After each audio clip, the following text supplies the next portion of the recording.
Kevin McCullough. Just a couple more minutes with Ed Kovalik here at That Kevin Show. Kevin McCullough, very thankful to have Ed with us.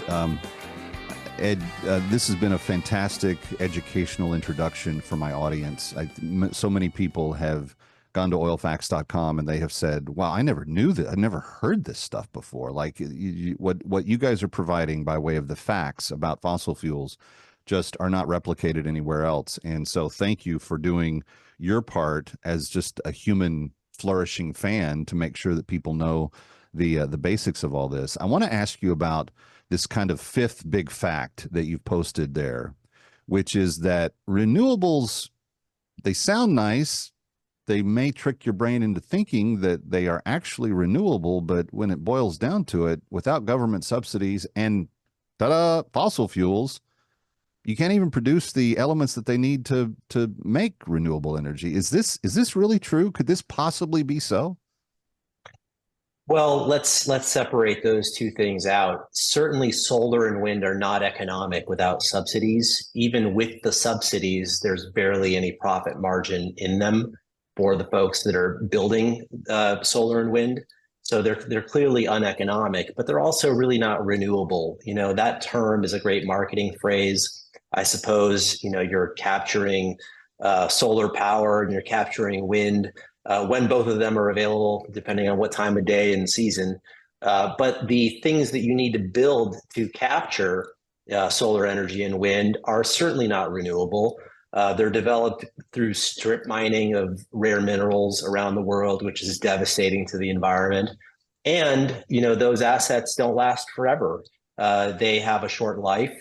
They have to be scrapped. And so today, you know, many wind farms are sitting devastated with damage from hailstorms and other things, and they're completely not usable. They never even lived through the, you know, advertised life of the asset. And wind farms, you know, you're kind of seeing, you know, wind farm cemeteries, especially in my great state of Texas, where they're burying blades and, you know, they're environmental disasters offshore because they disintegrate into the ocean and kill whales and other, you know, marine species. And so, you know, yes, solar power is, you know, perpetual and wind power is perpetual, depending on the time of day and season. But the way in which you capture them is certainly not perpetual, certainly not renewable. It's very dirty. And, you know, notwithstanding all that, it's also damaging to societies because, you know, a lot of slave labor is used around the world to mine those critical minerals required for those. I don't think it's any by any mistake that when China strikes a deal with an African, you know, country somewhere because they've found, you know, the rare earth minerals there, and then they basically pay slave wages for people to go and dig them up, that they're doing this for reasons. And the more dependent we are on everyone else to supply our energy, the worst situation America is put in. And that's why I do think that this election has a major question to answer. And we'll kind of end on this note, Ed. You've watched both of the conventions. You've heard the speeches come from both sides of the aisle. You have not politicized this issue at all in our discussions. But is there a difference? Just the math, just the facts. Is there a difference between what Kamala Harris offers by way of energy policy and what Donald Trump has talked about on his stump speech? And from your kind of expert position, what do you perceive the differences to be, and what should people pay attention to?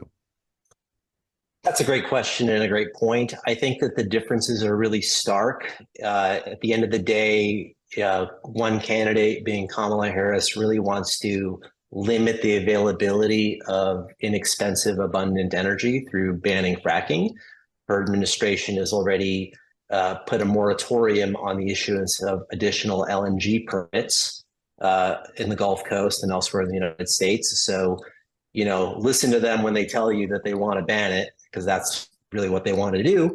And the other candidate, being Trump, wants to drill, baby, drill and increase the availability of abundant, inexpensive energy. And so, again, being on Team Human Flourishing, we're all for abundant, inexpensive energy for all.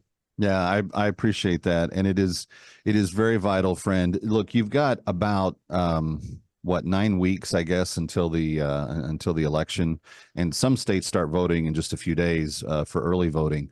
I would strongly encourage you, go to oilfacts.com, uh, put your email in, become an Oilfax insider, and then use these facts in your discussions with people around you. But Ed, it's been great to be able to visit with you these last few weeks, and hopefully you'll be back soon. I hope so, Kevin. It's been great to be with you all these weeks. Kevin McCullough coming back from Times Square. Don't go anywhere. Stick around for more of That Kevin. Next, That Kevin Show with Kevin McCullough.